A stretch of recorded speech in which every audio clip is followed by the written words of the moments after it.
Hello friends, कैसे हैं। इस वीडियो में हम लोग बात करेंगे ओपीजी के बारे में। पूछते हैं कि मैडम ओपीजी क्या होता है, क्योंकि हाल में ही मैंने ओपीजी एक्सरे अपनी क्लिनिक पे लगाया है।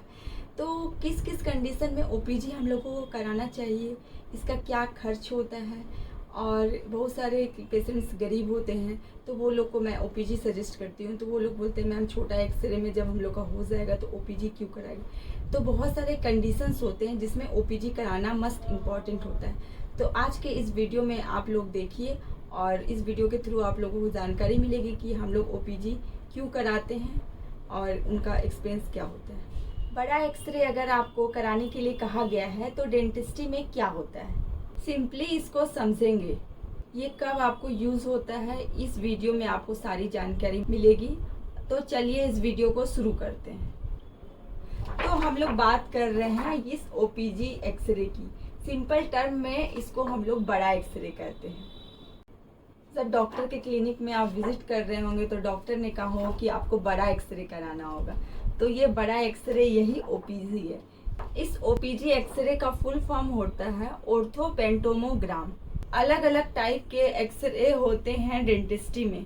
सबसे ज़्यादा जो कॉमनली यूज होता है क्लिनिक में वो होता है आईओपी, इंट्रा ओरल पेरियोपेकल रेडियोग्राफर। वो एक्सरे क्लिनिक में ज़्यादा यूज होता है। छोटे दांत, अगर एक दो दांत का कंडीशन जानना हो तो हम लोग आईओपी के थ्रू, एक्सरे के थ्रू जानकारी ले सकते हैं। लेकिन पूरे माउथ का एक्सरे जानना हो और बहुत सारा कंडीशन है, मैं आगे के वीडियो में आपको बताऊंगी, तो उसमें हम लोग ओपीजी एक्सरे कराते हैं। आईओपी एक्सरे जो होता है ना, ये ऑलमोस्ट ऑल डॉक्टर्स की क्लिनिक में अवेलेबल होते हैं। इसका मशीन भी जो होता है ना वो छोटा होता है, आप देख सकते हैं। ये खुद से क्लिक करके पेशेंट का मुंह का एक्सरे जो है हम लोग देख सकते हैं। इसमें स्पेस भी ज़्यादा नहीं लगता, लेकिन ओपीजी एक्सरे के लिए स्पेस भी चाहिए होता है और उसके लिए थोड़ा एक्सपेंस भी होता है। लेकिन अगर ओपीजी कराना है तो ये हर क्लिनिक में उपलब्ध भी नहीं होते। मैंने तो बताया कि ये थोड़ा एक्सपेंस होता है, स्पेस भी लेता है, ये सब जगह अवेलेबल नहीं होते। लेकिन मैं अपने क्लिनिक में ओपीजी एक्सरे लगाई हूँ और मैं अपना फर्स्ट एक्सरे अपने पापा कर ली हूँ। तो मैं आपको बताती हूँ आगे के वीडियो में मेरा एक्सपीरियंस कैसा रहा ओपीजी के साथ। चलिए आगे के वीडियो में आप बने रहिए। आज मैंने पापा का फर्स्ट ओपीजी एक्सरे खुद से किया। ओपीजी एक्सरे एक्चुअली में ओपीजी एक्सरे के थ्रू हम पूरे लोकल एरिया को एक साथ देख सकते हैं। नॉर्मल एक्सरे में हम एक साथ एक दो दांत को ही देख सकते हैं, लेकिन ओपीजी से हम पूरे एरिया को ईज़िली एक बार में देख सकते हैं। मैंने अपने पापा का पूरा लोकल एरिया ऑब्जर्व किया और उसको एक्सरे मशीन में एक्सरे किया, उसको प्रिंट किया और पापा को भी काफ़ी प्राउड फील हो रहे थे। ओपीजी मशीन को पहली बार करके मुझे बहुत खुशी हो रही थी। अब दुमका जैसे छोटे शहरों में भी ये सुविधाएं मिलने लगी हैं और ये मशीन मैंने अपने खुद के क्लिनिक में लगाया है, जिससे बहुत सारे लोगों को फ़ायदा होगा। आपके लिए लोगों को दूसरे शहर में जाने का ज़रूरत नहीं होगा और आप इसी शहर में ओपीजी करा सकते हैं।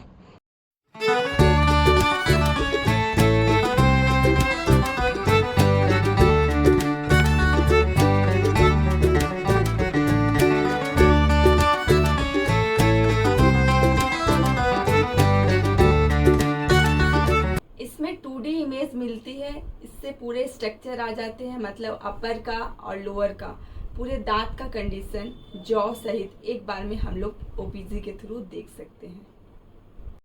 हार्ड स्ट्रक्चर, बोन दिख जाते हैं, दांत के अंदर इनेमल, पल्प, डेंटिन सब कुछ दिख जाते हैं। कितना दांत के अंदर अगर पल्प एक्सपोज हुआ है या नीचे में अपसेस है, सब कुछ का कंडीशन हम लोग ओपीजी के थ्रू देख सकते हैं। ओपीजी कब आपको सजेस्ट किया जाता है और अगर आप प्रैक्टिस करते हैं तो किस किस कंडीशन में आप ओपीजी करवा सकते हैं पेशेंट से, इस वीडियो में मैं आपको बताती हूँ। फर्स्ट कंडीशन है कि पेशेंट का अगर हम लोग डेंटल इम्प्लांट करते हैं तो डेंटल इम्प्लांट के कंडीशन में हम लोग ओपीजी एक्सरे कराते हैं। सेकेंड है कि जब हम लोग ऑर्थोडोंटिक ट्रीटमेंट करते हैं, आड़े तिरछे दांत में अगर गैप है, कोई दांत दूध का दांत है, कुछ परमानेंट दांत है तो उस कंडीशन में हम लोग देखते हैं कि कितने दूध के दांत मुंह के अंदर बचे हैं, कितने परमानेंट दांत आ चुके हैं। उसके बाद एक्सरे के माध्यम से हम लोग को देखने के बाद हम लोग ट्रीटमेंट प्लान करते हैं कि पेशेंट का क्या ट्रीटमेंट प्लान अभी करना है या थोड़े एज के बाद करना है। ओपीजी एक्सरे के थ्रू ही हम लोग देखते हैं। थर्ड होता है कि अगर हम लोग के मुंह के अंदर किसी प्रकार का सिस्ट, ट्यूमर या ग्लैंड इनलार्जमेंट हो जाता है या स्टोन हो जाता है तो उस कंडीशन में क्या होता है कि पस निकलने लगता है। तो पस निकलने के बाद हम लोग मेडिकेशन लेते हैं, डॉक्टर्स से दिखाते हैं। तो उस कंडीशन में क्या होता है कि हम लोग मेडिसिन लेने के बाद भी ठीक नहीं होते, तो उस कंडीशन में हम लोग ओपीजी एक्सरे देखते हैं। ओपीजी एक्सरे के माध्यम से हम लोग देखते हैं कि नीचे में कोई किसी प्रकार का जो सिस्ट है उसका क्या ग्रोथ है, तो उस कंडीशन में हम लोग ओपीजी कराते हैं।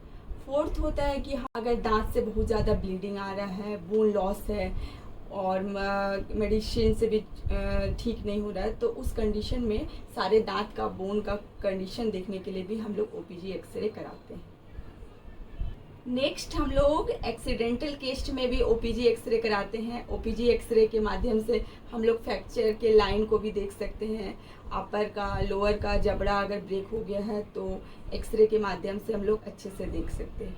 नेक्स्ट हम लोग विजडम टूथ के इरप्शन में भी जो लास्ट का दांत होता है ना, हमारा अकल का दांत, उस दांत के कंडीशन को देखने के लिए भी हम लोग ओपीजी एक्सरे कराते हैं। ओपीजी एक्सरे के थ्रू हम लोग दांत के जो पोजीशन है उसको अच्छे से देख पाते हैं। और इसका एक एडवांटेज ये होता है कि एक बार में ही चारों दांत का एक्सरे आ जाता है, तो पेशेंट ज़्यादा एक्सपोज भी होने का भी पेशेंट को ज़रूरत नहीं है। इस कंडीशन में भी हम लोग एक्सरे कराते हैं। और लास्टली जब पेशेंट को बहुत ज़्यादा पेन होता है और कोई सिम्टम नहीं दिखता है, मेडिसिन लेने से भी कोई उसको आराम नहीं मिल रहा है, तो उस कंडीशन में हम लोग ओपीजी एक्सरे करवाते हैं।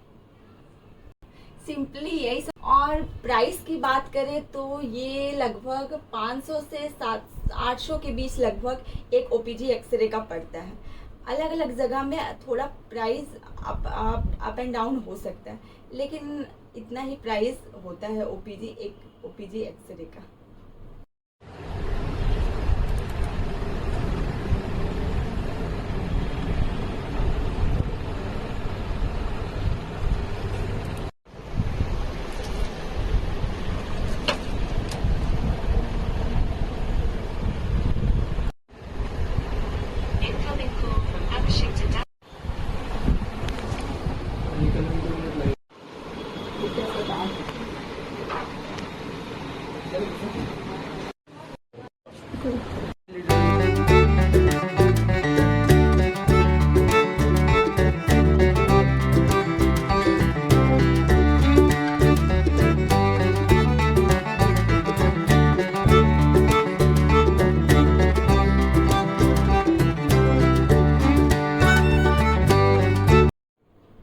चलिए इस वीडियो में इतना ही। होपफुली आपको लोगों के लिए वीडियो हेल्पफुल रहा होगा। नेक्स्ट वीडियो में हम लोग मिलते हैं नेक्स्ट टॉपिक के साथ। Thank you.